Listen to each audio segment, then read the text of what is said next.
Hi, everyone. Welcome to the Free Press Book Club. It has been so long since we've seen you all, but thank you for joining us tonight. My name is Erin Labar. I'm your book club admin and audience engagement manager at the Winnipeg Free Press. We'll do our quick round of introductions as per usual. So we have our literary editor, Ben Sigurdsson, Chris Hall, co-owner of McNally Robinson, and our author, Kelly Bowen. Thank you so much for joining us, Kelly. Thank you so much for having me. So yeah, it's been, quite a while since our last meeting. I hope everyone had a great summer and that, I really feel like The Paris Apartment was the perfect summer book to pick. Not too heavy, not too light, lots of drama, like just a great summer read. And we're super excited to be here. So things will run as they normally do. And then at the end of the night, we're going to talk a little bit more about our collaboration with Thin Air for our September pick. So that's really exciting as well. And with that, I will throw it over to Chris. Thank you, Erin. Okay, Paris. Wine, cheese, baguettes, the Eiffel Tower. Who wouldn't want to inherit an apartment in Paris? Well, sorry, but there isn't a lot of that Paris to enjoy in the Paris apartment. Stepping inside this apartment is a step into history and absences, silences, and unanswered questions. It is a step into Paris at a very grim time. So luckily, with author Kelly Bowen, we're in good hands. For the book really does feel like a trip into the past, into the dangers and risks on the streets, hotels, and apartment buildings of the city under occupation by the Nazis. But this is a work of fiction, and so there's lots to talk about regarding the choices an author makes in creating the story. According to the author's note at the end, the characters of Sophie and Estelle are composites of spies who would have worked in such a world. Historical fiction offers us that combination of exploring a realistic historical context while still allowing us to think about imaginary characters and their peculiar mixes of motivations and backgrounds. So in this sense, we're not quite so limited by the requirements of historical accuracy. The book opens with many questions. Why was a glamorous lemon yellow gown left discarded on the bed? And why was a crystal glass left on the kitchen counter? And these are only the first of the questions occurring to Leah when she first enters the apartment.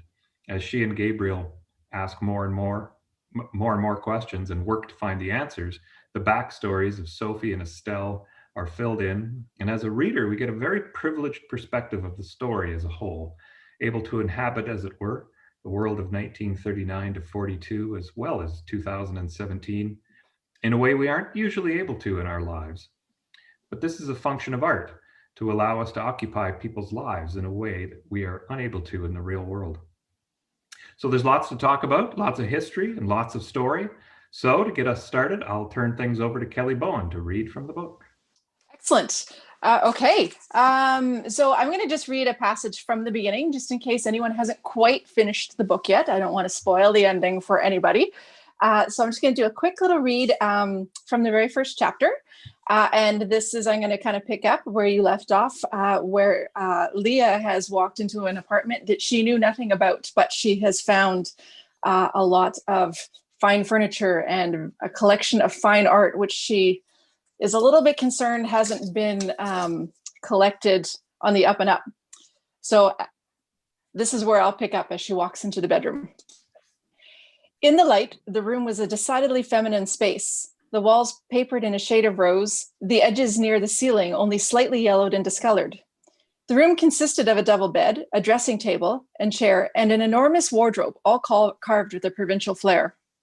The bed was neatly made, and the linens, once washed, would likely be the same rose hue as the walls. The room was impeccably tidy, save for a garment that had been tossed carelessly on top of the smooth coverlet, crumpled and forgotten and dulled by dust. It was an evening gown, Leah realized, moving to lift it by its thin straps.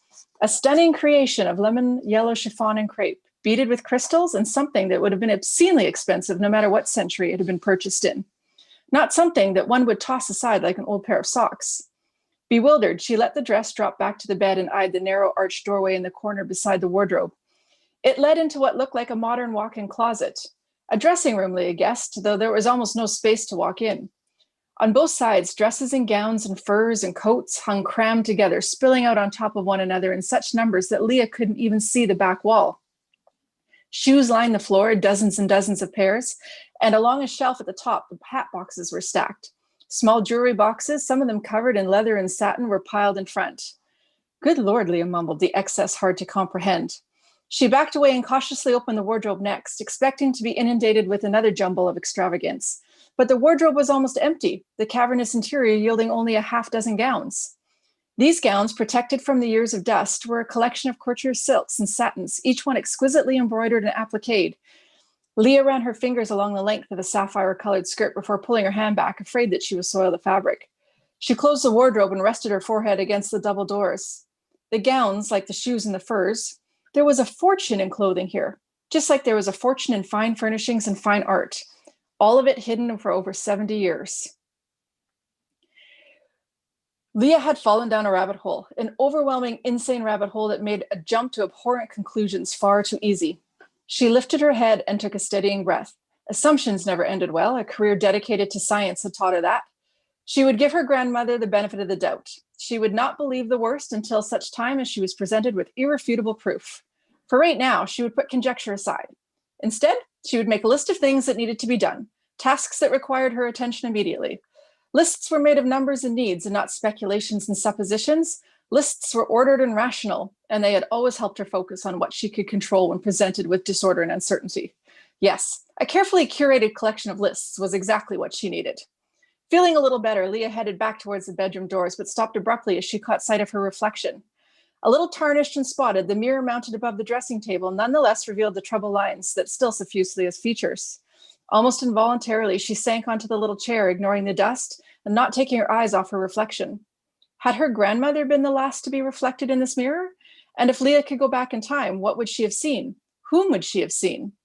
Her eyes dropped to the surface of the dressing table.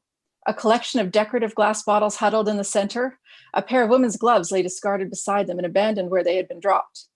Beside the gloves, propped up against the bottom of the mirror, was a small card. A postcard of some sort, Leah thought as she reached for it. It was a black and white photo of a long, looming building, a row of Roman columns lining the entire facade like an ancient temple. An impressive display of architecture, marred only by the Nazi flag snapping proudly in the wind in the foreground. Dread returned and manifested into something far more sinister. Very slowly, Leah turned the postcard over. For the lovely Estelle, it read in scrawled, faded ink, with thanks, Herman Goring. And I'll leave it there. This is as good a place as any to stop. Thanks very much, Kelly. That was great. And Aaron hit the nail on the head. Perfect summer read. I was on holidays last week and took that time to read through this again and just enjoyed it as much as the first time I read it, which was, I guess, when we chatted around the time that the book came out. Was that this year or last year? In April, yeah. That's right. Yeah, the months all run together. It's true. It's just it's one of those things where it's like I'm pretty sure it was this year, but I can't remember for sure. Anyway, great book. Do you want to talk a little bit about the process of you've authored what 11 books now, I think? Yeah, I have not, this is my 10th novel, and okay. I have a collection of novellas out as well. Right. So you made sort of a shift from more sort of historical romance sort of angle to more historical fiction. Do you want to talk a little bit about the process of writing this book and when it started, when it came together, when the idea came to you, and what it was like to sort of transition from historical romance to more sort of historical fiction? We had a couple questions about that from readers. So sure, yeah. So I started with historical romance. Because I love, first of all, I love history, any kind of history. And I loved writing historical romance. I also wrote those for Grand Central as well, same publisher. My grandfathers both served in World War II. So that conflict has always fascinated me. So this book, or a World War II set book, is always kind of percolating in the back of my mind somewhere. And when I finished writing my last historical romance series, I got into a conversation with my editor, and she said, so tell me about this idea you have for a World War II set book. So we talked, and that's how this one sort of came about. So transitioning from historical romance to historical fiction, lots of things the same and lots of things different. The shift, of course, in the feature in historical romance is the relationship between the two characters. Whereas in historical fiction, it's a little bit broader. So it can encompass a a little bit more outside of those characters' relationships, if you will. So for this one, my first historical fiction, it was a little intimidating at the beginning because I went from typically 2 points of view in a story to 4. So there's a little bit of a learning curve to that one as well. But really enjoyed. The thing that remained the same between the two is for sure the research end of things. The research is always the same. Research, and one of the best things about my job. Yeah, well, I mean, I remember that from when we talked before that you said you really enjoyed the research component of writing, and especially writing historical fiction. And of course, most of your historical romance is set in the sort of the 19th century versus this, which there's probably a little bit more sort of to really dig into in terms of, you know, documents and archives and records and stuff like that. We did have a few questions about the research. One from Armand Martin, a name that sounds like it could have been ripped right out of the pages of this book. Right. Sort of about why you switched to it. You talked a little bit about that already, about how you had this idea for a Second World War book in your head for a while. Can you speak to the research you did in regards to the World War II covert resistance operations in France? We'll leave it there for now, and we'll get into. I have one reader question that's very much related, so I'm going to tack it on here. Yeah. Someone was asking specifically if you researched the art pieces in the book, and was there really an art show that took place or an empty apartment full of art? Okay. Okay, so I'll start with yours, and then I'll move on to the second part of that question. So most of my research, as much research as I can, at least at the beginning, I try to do through memoirs as opposed to textbooks. I find memoirs are, not only do you get the dates and the times and the places, but you get the experience of the person who was there. So you get to experience through their eyes and see what they saw, hear what they heard, feel what they felt. I find that a lot of inspiration, certainly through memoirs. And then, of course, textbooks, documentaries, all of those things are exceedingly useful. Certainly in the last decade, more and more documents from that conflict have been declassified. So in the National Archives, various places online, I made mention of the TICOM archives. So you can see the declassified documents now. And that's just, it's wild. It's super cool. I just love that part. If I can't find what I'm looking for myself, I have no hesitancy in reaching out to historians. I find asking people, they're more than happy to share their expertise. So yeah, definitely reaching out to experts when I run into a wall. As for the apartment itself, there was 2 things that kind of inspired the beginning of this book, kind of the launching pad. So one was the discovery of the de Florian apartment, which was an apartment that was discovered in Paris.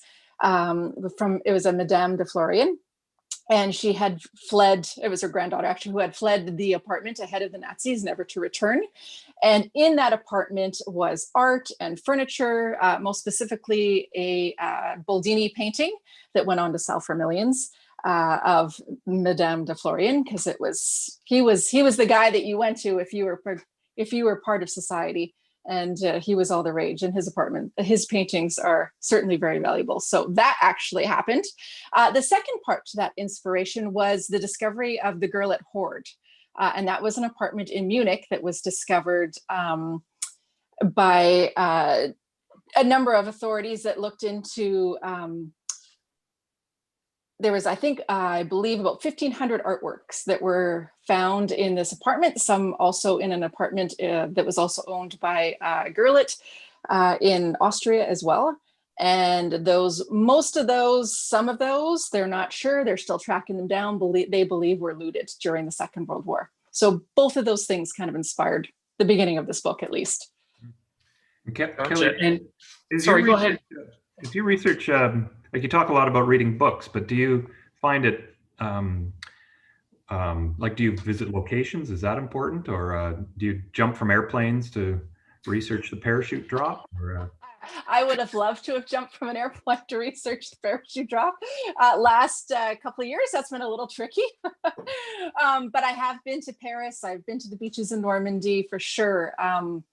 Being there just adds a little extra depth and experience, hopefully, that I convey in the book in terms of having the reader being able to envision themselves in that specific place.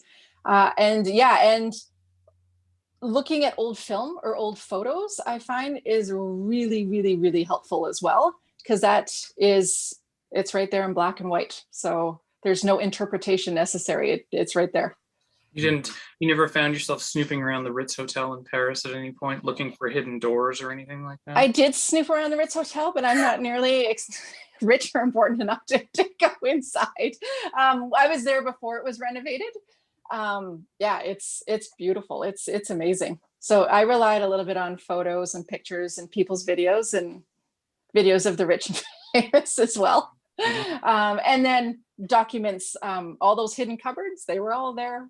Yeah, and I mean, like you said, a lot of it still exists in film and stuff, and documentaries and what have you, or found footage that is quite striking. Touched earlier on the two different the difficulty or the challenge or the new experience of writing two different narratives. We had a question from Juto Wasaki. Apologies if I'm mispronouncing your name. I probably am. Who says the conversation is especially well written and moves the plot along. And the question deals with the writing process. Did you write the past segments first and then intersect the present, or vice versa, or how did that work? I mean, the sort of the wartime era narrative versus the present day narrative. Did you find that sometimes you would get stuck on one and could jump back to the other, or just sort of you had an inspiration for a scene or a plot development in one of the other work that sort of led you in that direction more so than not? Yeah, so my process as a writer, no matter what book I'm writing, I rarely write in a very linear fashion. I tend to jump around in the manuscript all over the place. I'll have a scene in my head that I need to have happen, or I'll be writing along kind of in a semi-linear fashion and I'll get stuck. And like you said, and I'll jump ahead to a scene. And usually by writing ahead, I figure out what I need to do previous. That being said, I did try to work my way through the manuscript in a sort of cohesive manner, just in terms of switching from that past-present narrative. For me as an author, a challenge was to not jar the reader from past, present, past, present. I kind of wanted the story to flow together. Additionally, kind of a challenge for me, or what that I had to work on, is make sure that I didn't get repetitive in my storytelling. So if the reader learns something in the past narrative, I don't need to rehash it in the present narrative, even though it might make sense, but the reader already knows it. So there's a little bit of a trick, certainly another learning curve to that for me as well. So I hope I managed it okay. I think so. I mean, I never felt like I was being sort of taught lurching back and forth sort of in the narrative or whatever. I thought it flowed in a very, very, very cohesive manner. Chris, Aaron, do either of you want to jump in with anything here while I sort of look through my notes here? Sure. I'm curious. I guess I assume, or you have an interest in art, if not a background studying it. But I mean, you include lots of paintings and characters who paint, and then the background story of the Nazi looting of artworks. And I'm just curious, like, what's your take on, like, why are these pieces of art so important, getting people through these kinds of times, or, within history? Like, what makes art so important? So I don't have a background in art, though I have a personal interest in art for sure. I love museums. I'm the person that drags my poor travel partner through every museum in every city we go to. I think, and my characters talk a little bit about it in this book, and it kind of reflects how I feel in terms of what art represents. So you can't ever say, well, a painting's worth a human life. Like, you can't compare humans to paintings, but it's what that art represents. And in this case, it represents the history of families and of countries, kind of the things that bring people together and bind them together with an identity. And that was stolen. It was just taken. And it's been quite a process, and people are still trying to get those paintings back to countries and families and places where they belong. And one of the saddest things, or the things that strikes me the most, is when they do find a painting and they're able to, or painting or piece of art, and they're able to identify it, and they're able to identify the owners. the entire family is gone. They were all killed during the war, and there is no one to return it to. And that for me just really, I came across numerous occasions of that, and that was just really stopped me in my tracks. Was there anything, whether it was sort of in those little tidbits of the information about the historical artworks or what have you, or anything else sort of as you were researching or writing this book that really sort of you really found compelling and that you just had absolutely no idea about? The art was one for sure, because so much of it was not only stolen, but it was destroyed because it didn't fit into the boxes. It was impressionist, or it was cubism, or it was something that was degenerate art. So much of that was not even just stolen; it was destroyed, just out of hand. The other thing that really kind of piqued my interest, and I found very compelling, was the stories of the women in the war. And I feel it's only recently that we've been able to learn a little bit more about the stories of the women in the war. We've had all sorts of stories about the airmen and the soldiers that fought on the front lines and behind the scenes, and almost zero mention of women. And they did so much behind the scenes and on the front lines in terms of both the Eastern and the Western Front. And so that was one of the things I really wanted to make clear in my book as well.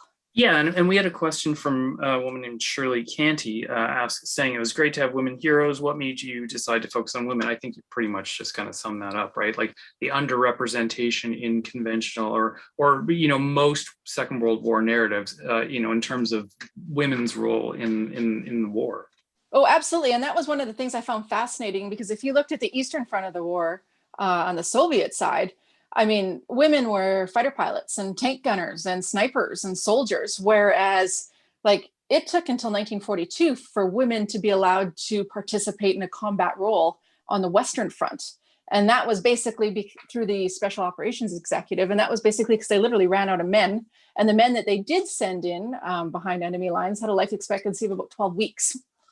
So it wasn't until then, even with everything going on, if you've heard of the Gunner Girls, the AK Girls, that operated the anti-aircraft batteries, they could operate them, but they couldn't fire the guns because it wasn't a woman's place. A life giver to be a life taker, I believe, are the exact words. So I just found that absolutely, it kind of blew my mind a little bit. Although I think that might have been a reflection in terms of how the war came to the Eastern Front versus how it came to the Western Front.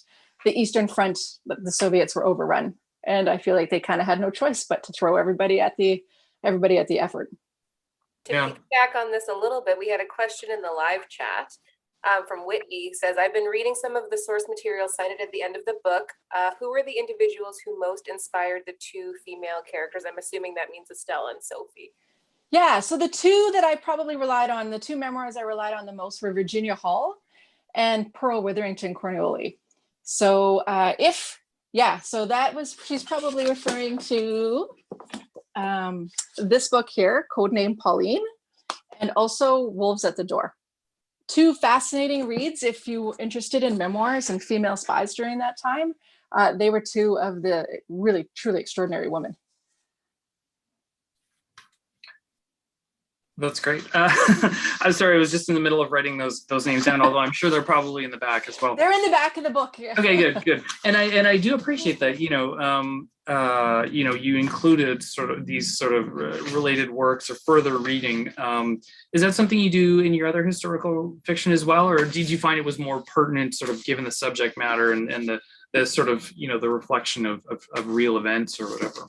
That's a funny question. I don't include them in my historical romances, and it's my biggest regret ever, because in my historical romances, I also, my heroines in those are also inspired by real life heroines. And it's funny because I get a lot of messages and emails occasionally saying, well, a woman never wouldn't have been a doctor back then.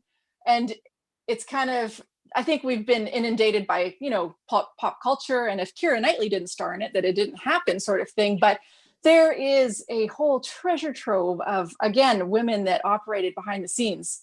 All my degrees are in science, and until recently, it never really occurred to me how I got to a place in this time where I just applied to science, and I did 2 degrees in science, and it never occurred to me that I couldn't because I'm a woman.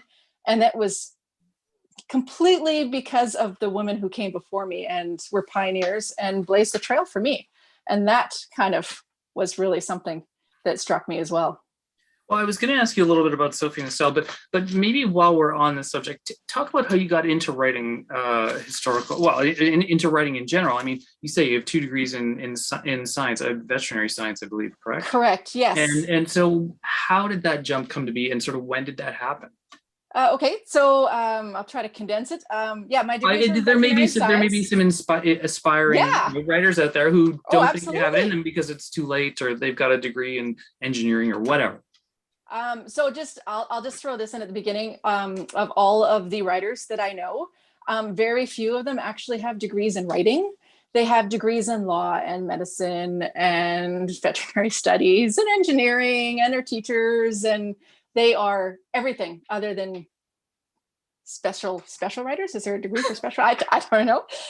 So yeah, there's no limit in terms of that, and it's never ever too late, for sure. So yeah, my degrees are in veterinary science. I started writing when I stayed home after the birth of my first child, because I had a lot of extra time on my hands. How long ago was that? That was 16 years ago. Yeah.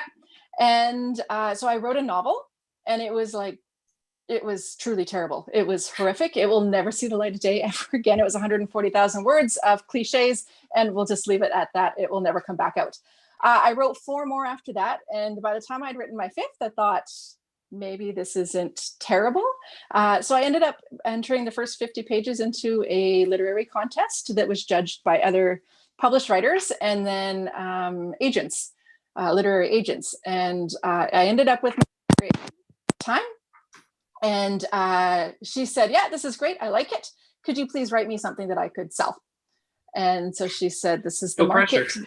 Yeah. So she said, this is the market that you're looking for. She said, and it needs to be, you need to write me a novel, and you need to write me a synopsis for 2 more in the series.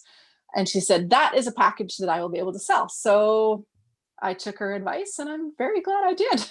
Wow, that's fantastic. Okay, so I did want to talk a little bit about the characters of Sophie and Estelle, specifically, I guess, without, you mentioned, there might be people who haven't finished the book yet, although tisk, you've had 2 months to work on it. But, summer, people get busy, whatever. But I wanted to ask a little bit about the scene where, I'm trying to think of how I can ask this without where just spoil it's fine. Where the 2 are in the Ritz Hotel, and they are looking to accomplish what Sophie wants to accomplish in the hotel. Like it's a very sort of like it's sort of like plot. It's like a heist. It's not a heist, but it's a very suspense driven, and sort of it's like was that a difficult passage for you to write? It reads really fun, and it's very gripping, and it's like you're not really sure what's going to happen next, but everything else sort of flows a little bit. I mean, there are other passages that are very, taut or whatever, but that one in particular, it has a lot of moving pieces that you have to sort of navigate through. What was that like for you? I love writing those pieces. As a reader, I love reading action books like that.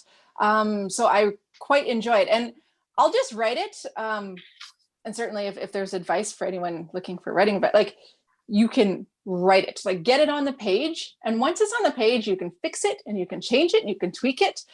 You can add to it, you can take things away. And that's kind of how I try to write those scenes. It kind of plays out like a movie in my head. And I don't worry about where to put commas, or if I made spelling mistakes, or if something doesn't really quite make sense in terms of sequence. Once it's on the page, I just let that movie kind of play in my head.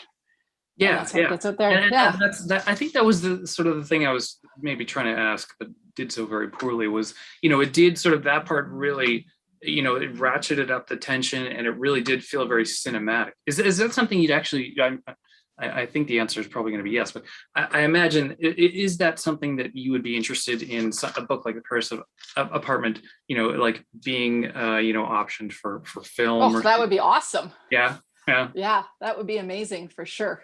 I mean, who would say no to that? Really, No, that's a useless question. But it did. There are parts of it that are very.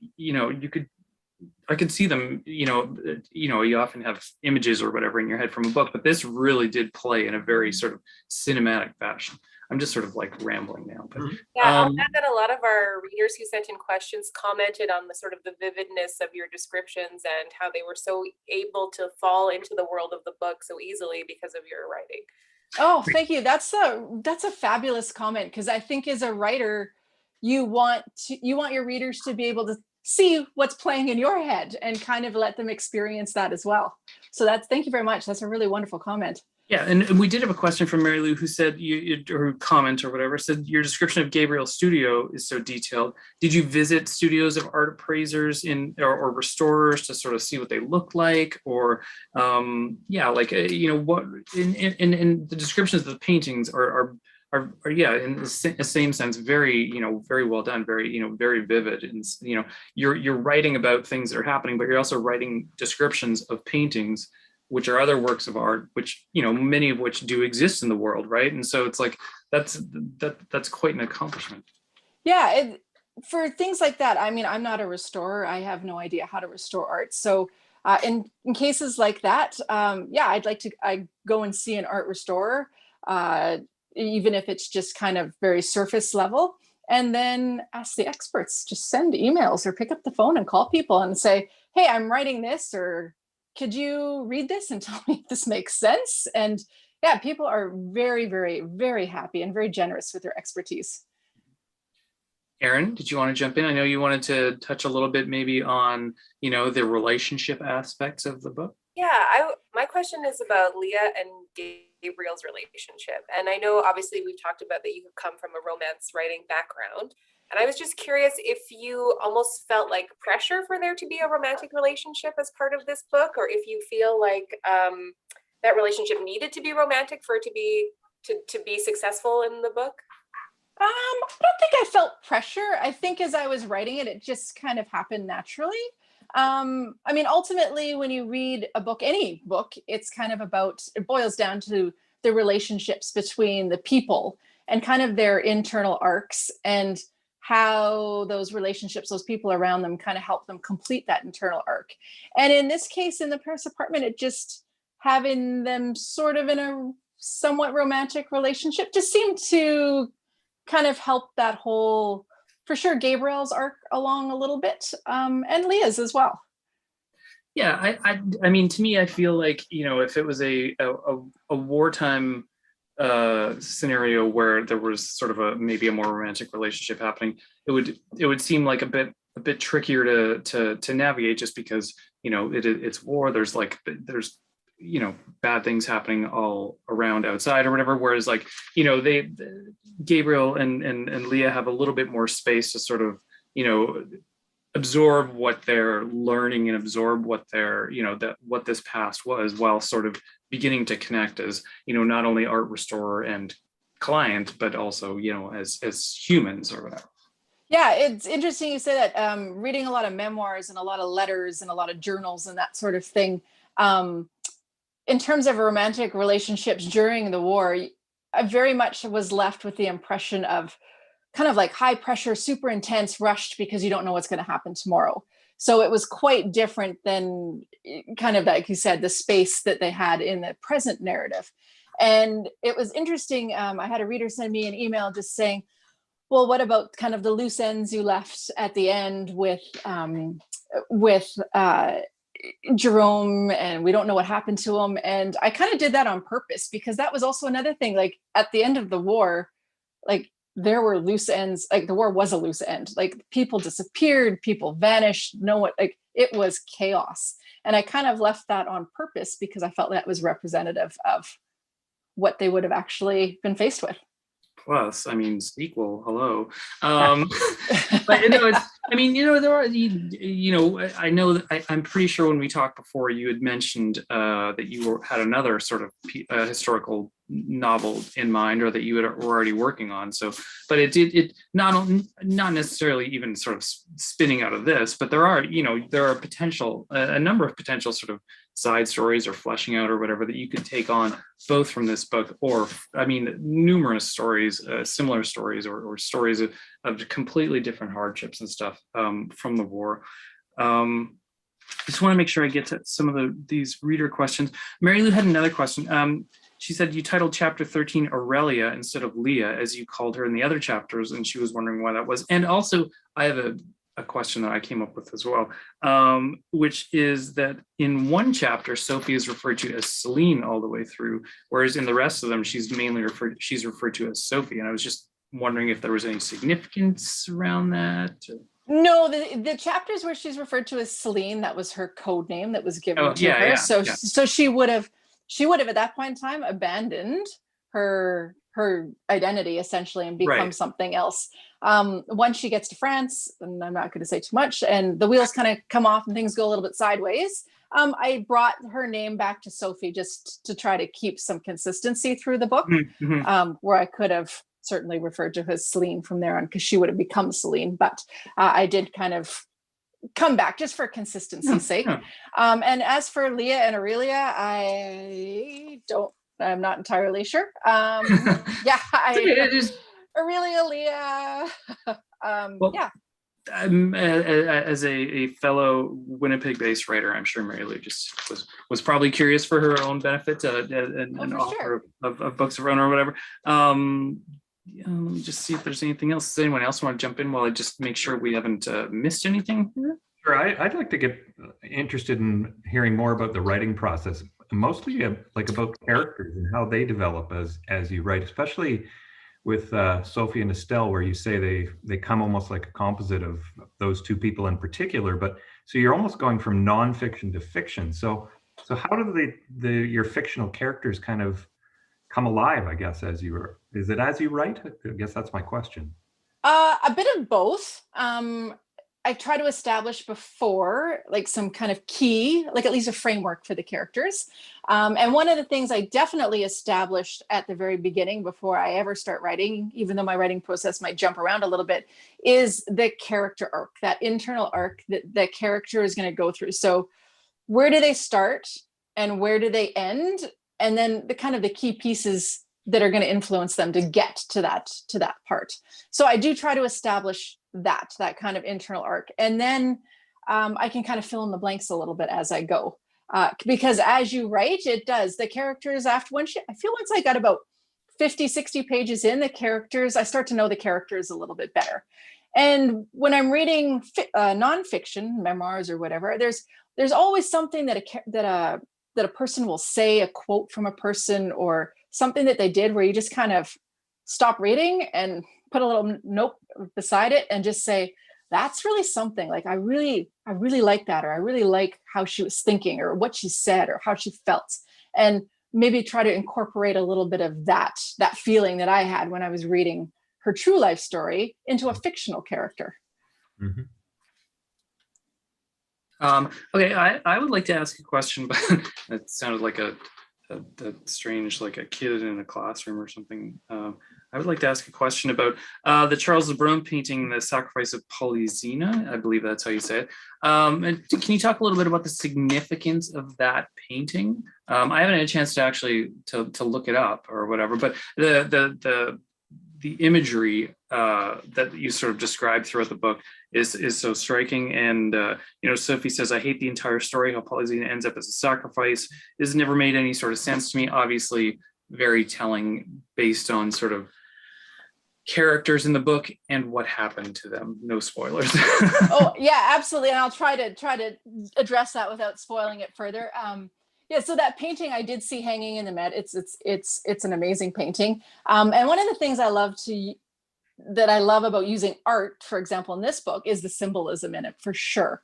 And that's another thing about art, where people can look at a piece of art and they can relate to something in that piece. And different art means different things to different people. And that's one of the absolute joys of it.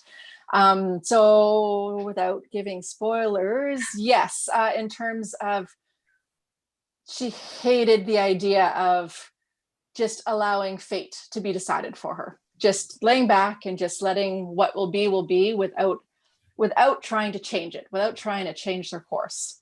So no, that's fair. And I think Sophie's character, maybe more than any, sort of embodies that too, where she is just like this amazing force that just, just every time she's in the book, I was captivated and just couldn't wait to see what she was going to do next. She was just just strong, empowered character, and just moving through these dangerous situations with such poise, and yeah, it was amazing. So yeah, I really enjoyed writing Sophie. I was asked at a different interview which character, Estelle or Sophie, that I kind of identified with most, and I said I think I might have to identify with Sophie.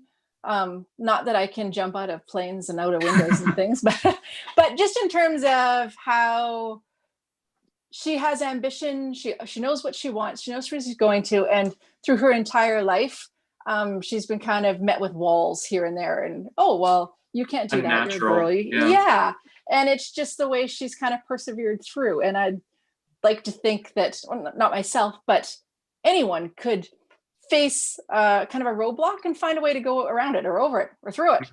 Mm-hmm. Yeah. Well, and you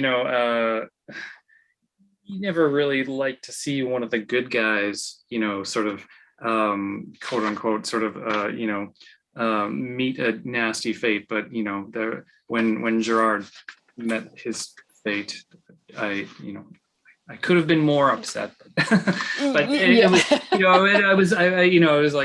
it was almost more like a not vindication, but karma or whatever, I guess. I don't know. Well, that was representative when the first women in combat on the Western Front went behind enemy lines. They were met with a lot of resistance and a lot of, you shouldn't be here, you don't know what you're doing, you have no right to be here, go home and mind the kitchen sort of narrative. And that was pretty consistent all the way through. They had to prove themselves. They had to do their job twice as good to prove themselves as equals.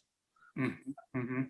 Yeah, and as was evidenced, even in your book by Sophie and Estelle, I mean, just sort of, taking these verbal sort of, abuse and just sort of persevering and proving people wrong on almost every occasion that they could. So have you started working on your next piece of historical fiction? Whereabouts, how has the pandemic been for you in terms of productivity? Has it been the same, better, worse, no difference? At the beginning, it was worse. Right. Oh, I remember we talked about this because we both were in the same situation, homeschooling. Yeah, all of a sudden I had 2 kids home that were being essentially homeschooled, which actually turned okay. I had literally handed in the manuscript for this one when everything shut down the following week. So I had a little bit of space, so I took a little bit of a break from writing. But the time where I hand in a manuscript to the time that it comes out, it takes about a year from the time it's done to the time it's actually published. So in that time, I have been working on another book, and that is due at the end of this year, at the end of December. So, and that one will come out next year. So while one book comes out, you're usually doing edits or working on a second book. It's not a very fast process. So without giving too much away, same genre, same kind? Yes. Yeah, historical fiction, also set during World War II. And this one is going to be set mostly in the Netherlands and a little bit in France. Nice. That'll be, I'm very much looking forward to reading that. And Erin, I'm looking at you. You can't tell that I'm looking at you because I'm just looking at my laptop. Looking at everyone. Yeah, no, we can wrap up, and then I'm just wondering, time-wise, we're good. Yeah, we got a few minutes, and then I'll start talking about next month. Sure. Chris, I'd like to know the answer to another question back to Mary Lou about the French fashion designers who were creating almost costumes for the spies. Like, is that a nonfiction piece? That was a nonfiction piece. That all happened. It was really specific in terms of labels and fabrics, materials, anything that would be used. The Nazis got really good at finding spies, really, really good at finding spies. So any little thing that could betray them had to be addressed.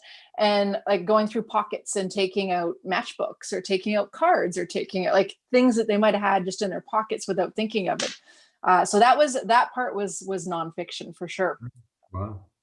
Yeah, that was fascinating when they went to get outfitted for their undercover outfits, and it has to look fancy, but like it's been worn, and the shoes are just a little bit scuffed, but they're clearly good quality, and the tags and everything, and yeah, that was just incredible. And then beyond that, the human desire to sort of hang on to the past, and all these people sewing photos into jackets or hanging on to these one or two photos, even though they know that it's going to endanger them potentially in the long run, was just it was very touching. So it's not a question again. Well, maybe we'll wrap it there then. I feel like that's Sure. a natural point. I just had so much fun reading this book again. It was really nice, and I really thank appreciate you. I really appreciate you coming on, Kelly. It was great to have you and to hear a little bit about the process of writing this book. I think, and it seemed like it really resonated with book club folks as well. So. Good. I'm glad. I think that's the highest compliment you can get if someone said I felt something or I thought about something or that's about the highest compliment you can have as an author, for sure, that you touched something or somebody could relate to something in your work. Absolutely. So thank you very much. Yeah. And now we get to talk about next month, which is super exciting. If you're on our mailing list, you will know that we are collaborating with McNally and with the Thin Air Writers Festival to present Fight Night. Woohoo! I'm so excited to do this book. I know you guys don't love it when we pick like a brand new release, and this came out, I think, just last week, right? But we couldn't pass up an opportunity to have Miriam as part of our book club and to be able to collaborate with Thin Air. The Writers Festival, maybe Ben, you've taken part in the Writers Festival many times. Do you want to talk a little bit about what it is?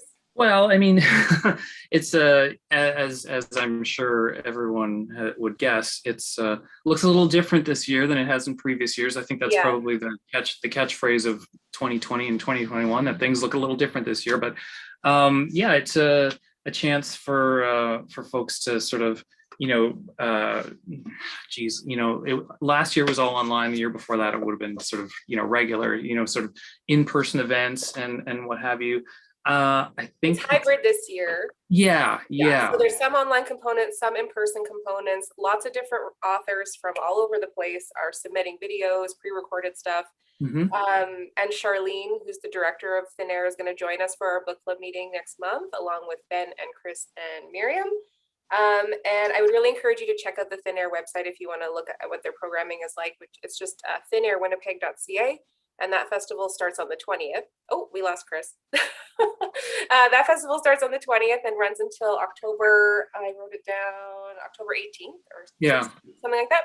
So yeah, we're really, really excited to have Miriam do our book club. It's like a celebrity in the house, right? Well, I hosted her event for All My Puny Sorrows at McNally, and I went to her event for Women Talking at McNally. And she's just, and I've talked to her a couple times for interviews for the Free Press, and just a lovely human being. Like her, it really, like, the person who writes these books is she's as captivating as the books, just like Kelly is. No, but it's true. She's a very affecting individual to hear speak, especially because some of a lot of her books sort of do reflect, or at least sort of move close to sort of aspects of her own life and stuff. So. Yeah, so everyone will be getting an email. We already sent out an announcement email, but as a reminder, you'll get an email tomorrow morning with more information about the book and next month's meeting. And I think that's it for us tonight, but good luck to all the parents and teachers who are heading back to school next week. You're all in our thoughts and prayers as you head back into that. And we will see you next month. Bye, everybody. Thanks again, Kelly. Thank you again. Thanks for having me.